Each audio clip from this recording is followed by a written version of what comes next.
Assalamualaikum warahmatullahi wabarakatuh dan salam sejahtera kepada semua. Selamat datang ke perbincangan berkumpulan kami di bawah kursus falsafah dan isu semasa berkod UHIS 1022 di dalam seksyen 35 dan kami semua di bawah kepimpinan Sir Muhammad Khairi bin Kamaruddin. Kumpulan kami memilih tajuk kapitalisme sebagai topik yang akan dibincangkan. Berikut adalah senarai ahli kumpulan. Ahli kumpulan yang pertama adalah saudara Nabil Najmi bin Nopiah. Yang kedua adalah saudara Ammar bin Jasman. Dan yang ketiga adalah diri saya sendiri iaitu Muhammad Azman bin Hamid. Dan yang keempat adalah saudari Usrah Umainah. Dan yang kelima adalah saudari Nur Atirah binti Muhammad Zukri. Baiklah, tanpa melengahkan masa, mari kita meneruskan perbincangan. Baiklah. Sebelum saya menyerahkan perbincangan ini kepada ahli kumpulan, saya akan memberi serba sedikit mengenai gambaran yang akan kami bentangkan di dalam perbincangan ini. Yang pertama, kami akan membentangkan definisi asas mengenai kapitalisme. Dan yang ketiga, kami akan membentangkan mengenai 3 sebab mengapa memilih kapitalisme. Dan yang ketiga, kami akan membentangkan kerangka asas kapitalisme itu sendiri. Dan yang terakhir, kami akan memberikan kesimpulan. Okey, kapitalisme merupakan satu sistem ekonomi yang menggunakan ekonomi bebas. Berasal daripada perkataan Inggeris iaitu capital, iaitu membawa maksud modal. Okey, mengikut sejarah asalnya, kapitalisme telah diperkenalkan oleh Karl Heinrich Marx, iaitu seorang ahli falsafah Jerman yang juga pakar ekonomi, sosiologi dan sejarah. Bagi Karl Marx, kapitalisme hanya akan memiskinkan golongan yang miskin dan mengutunkan golongan yang kaya. Kapitalisme akan menyebabkan krisis hidup menjadi semakin lembap, jumlah barang akan bertambah, namun kuasa membeli dan permintaan tidak akan berubah. Kapitalisme juga akan menyebabkan ekonomi menjadi lembap, keuntungan jualan akan berkurang akibat tidak mendapat sambutan dari pihak masyarakat.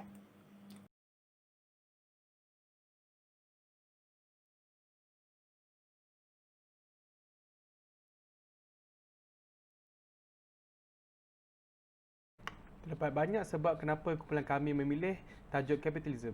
Antara 3 sebab terbesar ialah ingin mengetahui kesan sampingan kapitalisme, ideologi kapitalisme yang diamalkan oleh kebanyakan negara termasuk Malaysia, dan ingin mengetahui jika ideologi kapitalisme wajar dilaksanakan untuk ekonomi Malaysia atau hanya sebagai sandaran kepada ekonomi Malaysia. Sebelum itu, adalah menjadi persoalan mengapa perlunya mengetahui sebab-sebab pilihan tajuk ini. Ianya adalah bertujuan untuk menjawab persoalan kami dalam pemahaman akan konsep kapitalisme dan juga untuk membuat konklusi serta mengupas kebenaran jika ideologi ini merupakan ideologi yang berkesan atau semakin memundurkan negara. Pertama sekali, ianya merupakan keinginan bagi mengetahui kesan sampingan kapitalisme. Tiada ideologi yang sempurna dalam dunia, termasuklah kapitalisme. Antara kesan sampingannya ialah wujud golongan yang hanya kisah tentang keuntungan dan tidak kisah tentang kesusahan orang lain. Contohnya, pemodal tempatan dalam antarabangsa tidak menaikkan gaji pekerja supaya mendapat keuntungan yang lebih banyak. Seterusnya, ideologi kapitalisme diamalkan oleh 37 negara termasuk Malaysia, dan kebanyakan negara-negara tersebut merupakan negara-negara yang maju. Banyak kajian dan penyelidikan telah dibuat oleh orang ramai dan kumpulan kami boleh mendapat info yang banyak, dan melalui pilihan tajuk ini, maka dapatlah kami simpulkan ataupun memperoleh maklumat tentang sistem kapitalisme yang berkuat kuasa di kebanyakan negara. Akhir sekali, kumpulan kami memilih tajuk ini untuk mengetahui jika ideologi kapitalisme bagus untuk ekonomi Malaysia ataupun tidak, dan jika tidak, apakah sistem ini perlu ditukarkan atau dibaik pulih bagi memastikan Malaysia terus maju dan tiada cutusan dalam pergolakan ekonomi negara.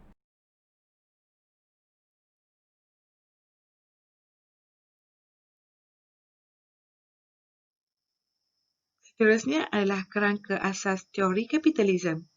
Kapitalisme adalah suatu sistem ekonomi yang merujuk kepada suatu sektor peribadi berhak bertindak sendiri. Ini bagi mengawal ekonomi, mengawal bekalan dan permintaan, dan juga menentukan harga dalam pasaran mengikut kemahuan masyarakat. Melalui Adam Smith, ahli falsafah abad ke-18 dan juga merupakan bapa ekonomi moden, beliau berpendapat kapitalisme adalah bercirikan kepemilikan perseorangan atas peralatan, produksi dan penagihan.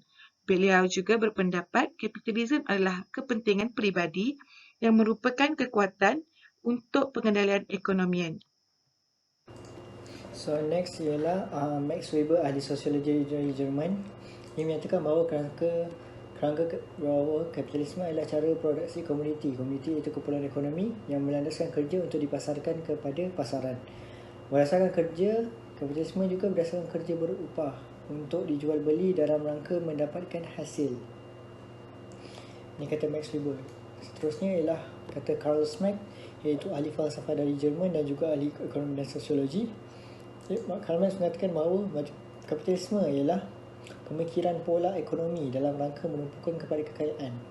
Kita tahu bahawa dengan kapitalisme seseorang dapat memonopoli sesuatu bidang ekonomi. Contohnya dapat monopoli minyak, monopoli hasilan kereta, monopoli biji timah, pelombongan, monopoli monopoli pengeluaran plastik, monopoli pengeluaran air mineral, monopoli pengeluaran beras.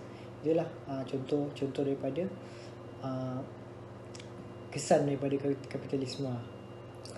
Karl Marx juga menyatakan bahawa kapitalisme merupakan suatu pembentukan masyarakat secara berkelas dan secara berstruktur.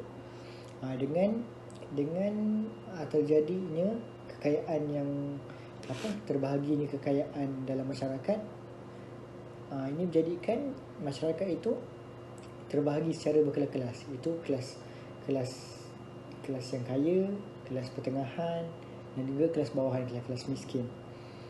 Inilah kesan daripada kapitalisme mengikut Karl Schmitt, iaitu ahli falsafah dari Jerman dan juga ahli ekonomi dan sosiologi. Sekian.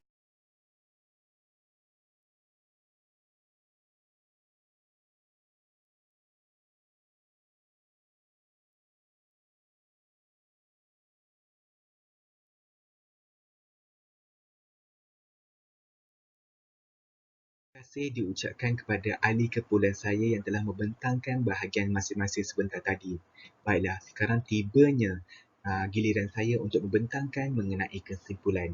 Baiklah, kumpulan kami telah menyimpulkan bahawa kapitalisme ini mewujudkan jurang perbezaan yang sangat ketara antara golongan yang kaya dan golongan yang miskin, dan kapitalisme ini juga merupakan sistem ekonomi yang menggalakkan pelaburan dan perniagaan secara persendirian berbanding ekonomi kawalan kerajaan itu sendiri. Melalui sistem kapitalisme ini juga, individu ataupun syarikat perseorangan itu berhak untuk memiliki dan menggunakan kekayaan mereka untuk menjana pendapatan.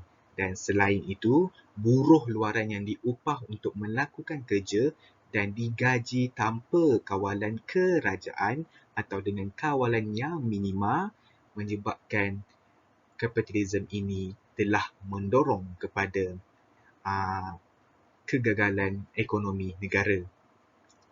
Jadi kesimpulan yang kami dapat lakukan adalah kapitalisme ini ialah sebuah sistem ataupun satu sistem yang dilihat gagal membawa kesejahteraan kepada majoriti rakyat Malaysia. Baiklah, itu adalah kesimpulan yang kami dapat lakukan. Terima kasih. Berjumpa lagi.